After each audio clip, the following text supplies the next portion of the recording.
Invincible Season 1 may have come to a close, but I personally am super excited for where Seasons 2 and 3 will take us, especially considering all of the epic stories we should have coming our way based off of the comics. One of my favorite characters in the animated series has yet to really be explored a ton so far this season, but I know there is more coming her way, and I'm super excited for it. She and I also share a name. Yep, I'm talking about Amanda, aka Monster Girl. Welcome back, Nerd Squad. Today we're going to be getting to know Amanda a little more in depth on this list as we count down the top 10 Monster Girl facts you need to know. Just a warning for those who haven't read the comics or have yet to finish Season 1 of the animated series, major spoilers ahead for all things Invincible.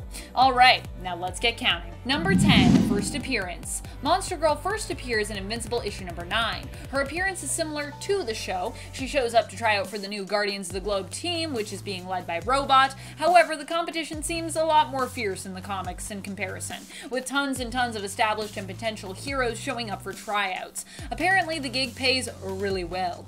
Also, who doesn't want to be on the Earth's premier superhero team? Am I right? Monster Girl introduces herself to Rexplode, who is making fun of her for being or appearing to be a little girl. She and Rex get into a fight that Invincible has to come in and split up. Invincible apologizes for hitting Monster Girl after seeing her transform back into her human form, not knowing that she was, a little girl before he intervened.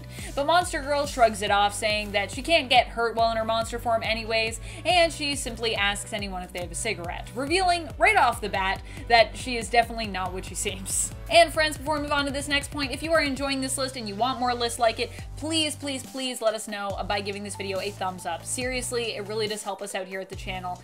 And thank you if you've already clicked like. Thank you. Number 9, voiced by. Monster Girl is voiced by none other than Grey Griffin in the Invincible animated series. But that's not everyone that Griffin provides a voice for in the series. She also voices Shrinking Ray as well, another member of the new Guardians of the Globe, who actually is a gender-swapped version of the same character from the comics. You might recognize Grey Griffin as a voice for many different well-known and amazing animated shows as well. She is a prominent voice actor who sometimes also goes by her legal name of Grey DeLisle, and otherwise is credited as Grey Griffin.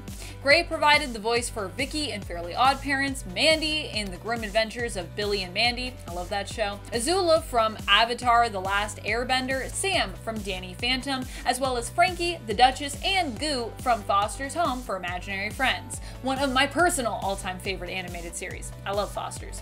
That is an impressive amount of 5-star voice work. So, if you heard her voice and you were like, does that sound familiar?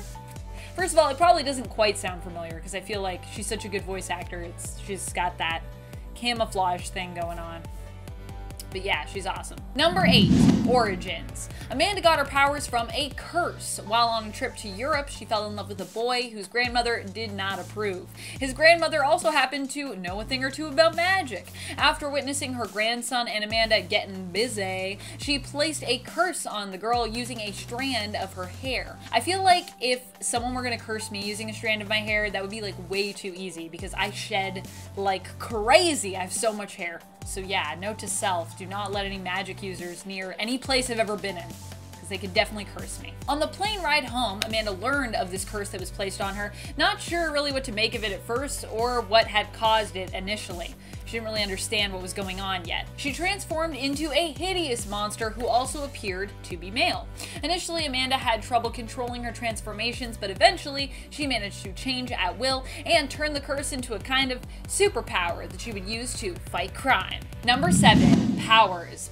Amanda's powers are pretty awesome. She's basically like a female Hulk. Well, a female, I guess, / male Hulk? Monster Girl is so named because she has the power to transform into a super strong male monster. While in this form, she is super strong and durable, and the younger she appears, the bigger and stronger her monster form is. I say this because not only does the curse mean that she has this monster form, which, as I mentioned earlier on, was harder for her to control, but also because anytime she transforms, when she returns to her human form, she's actually younger than she was previously. Effectively, each transformation causes her to de-age, depending on the amount of time she spent in her monster form.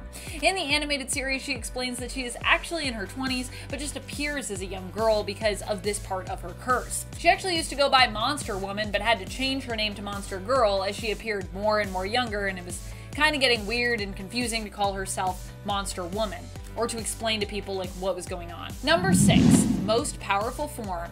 Amanda makes the joke in the animated series that unless Robot wants a baby on the team, she cannot do 3 drills a day as part of her Guardians of the Globe training. This is when he first learns of the curse that is her powers and the de-aging effect that they have when she uses them. By the end of the series, we do see Monster Girl participating in training alongside the rest of the team in drills where they face off with one another, which could mean that, I don't know, we might get to see her kicking butt as a baby in the show. I mean, probably not, just based on where we know the main story goes.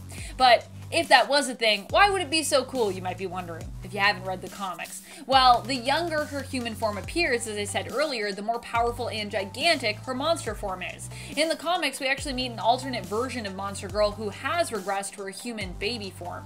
And it's here that she actually is her most strong, her most powerful, while in her monster form.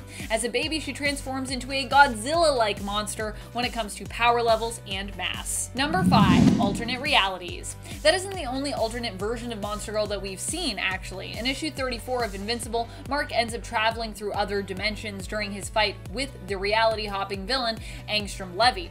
As a result, when Mark finally defeats Levy, he ends up stranded in another dimension. However, in this dimension, Mark's heroic friends show up to help him.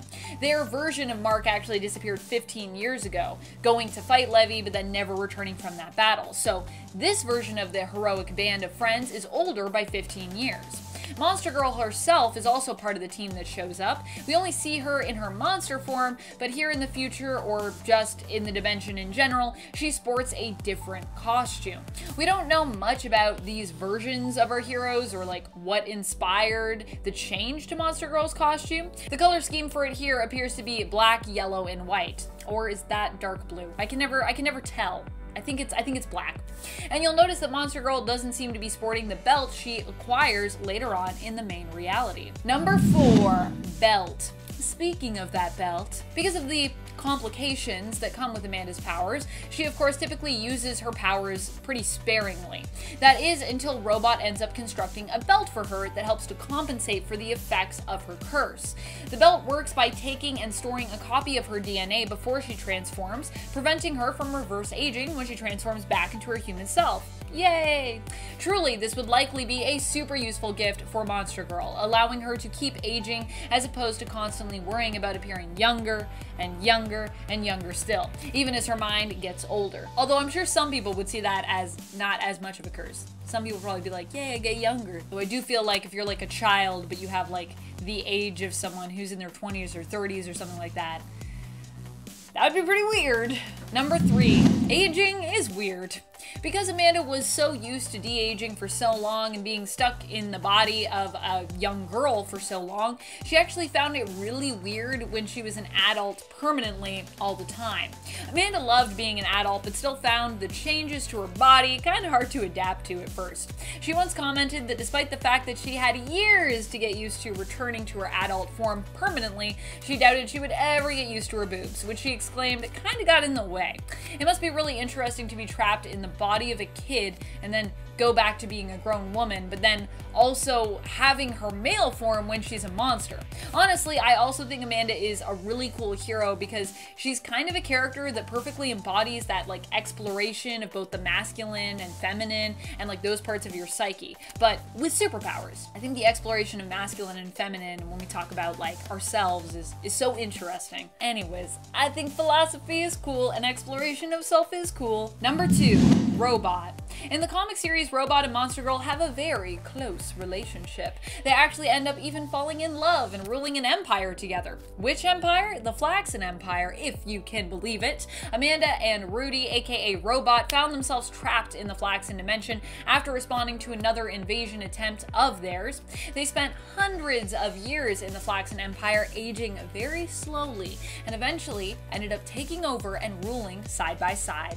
Eventually, Amanda would be the one to convince Robot that they should return home, though initially they had seemed happy to stay there and rule. Although things also were a lot more, they were there for a while, so it got really complicated as well. Number 1, her son. Amanda and Robot would not stay together during their whole time in the Flaxen Empire, of course not.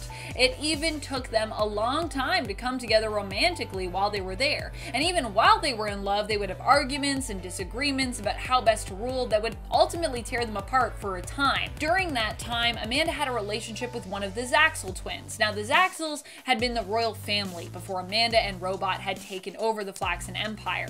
In her monster form, which is, like I said, 100% male, Amanda mated with Zal, who ended up becoming pregnant with her child. Monax was her and Zal's son together, but Amanda would not find out about his existence until she had returned home to Earth when Monax showed up to invade with the Flaxen Empire as an adult, attempting to get revenge on Robot and Monster Girl for all they had done to the royal family, and on Amanda, technically his father, for abandoning him. I just love the twist on that too, that, you know, like, because Robot's like, but how could you have been pregnant? How could I have not noticed? And it's like, no, she's like the father, and it's just really cool. It's just a cool story, and I'm sorry I spoiled it for you if you haven't read the comics, but you can still go read the comics. Still a lot of cool stuff in there that I didn't mention. Just, you should read it.